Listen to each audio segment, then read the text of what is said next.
wili waxa qabyo ah dhismaha wadada isku xirta isgoosiyada dabka iyo bakaaraha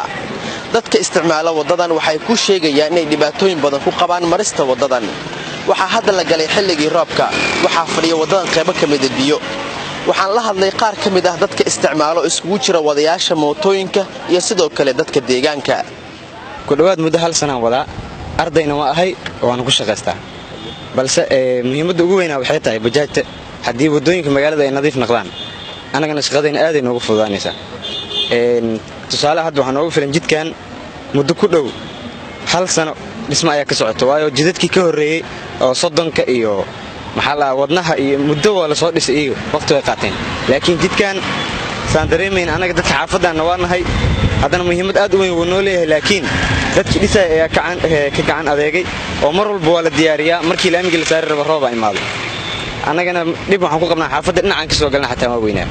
may tan aad iyo aad muhiimsan tahay dhismadaas in way baad arday wadooyinka oo ilaahay ama hadii shugla wadnaha in eed la dhiso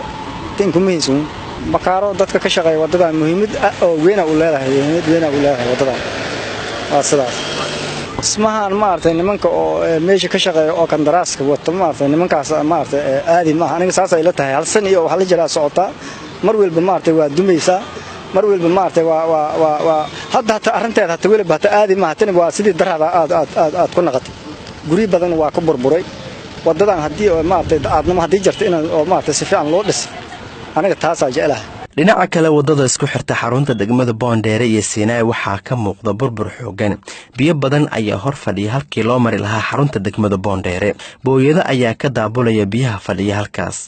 mar sii horeysay waxa laami la saaray inta u dhaxaysa isgooska Boondheere iyo waaxiga daljirka Dahsoon wixii intaasi ka xageeyay wadadaasi ma helin wax laami ah oo isku xidhi lahaa guud ahaan wadadaasi maxamed culuw waxa uu ka mid yahay dadka ku dhaqan degmada Boondheere waxa uu ka hadlayaa dhibta ay ku qabaan burburkii biyaha fadhiya degmadaasi Boondheere qayb ka mid ah saameyn kala marban dadaalay rabaan intay aystaan u fadhiisan in laga dadaalo bis kana ka dhalayso cudurka ka dhalahay waa ardada madow oo waxa maartay ilmaha iyo wasaqda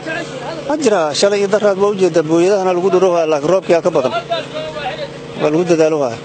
in buunda loo sameeyay in meel u gudbiyaan bis wax kale cudur ma leh markii uu xilka si rasmi ah loo wareegay gudoomiyaha gobolka Banaadir ahna duqa magaalada Muqdisho injineer Cabdiraxmaan Cumar Cismaan Yiriiso waxa istaagay dhismihii ka socday wadooyinka magaalada Muqdisho bilooyin kadib waxa bilowday dhameystirka wadada soddonka oo qabyo ahayd iyadoo ay taagan tahay baahida loo qabo isticmaalka wadada isku xirta isgoosiyada dabka iyo bakaaraha Maxamed Cabdinaasir ayaan leh Universal TV magaalada Muqdisho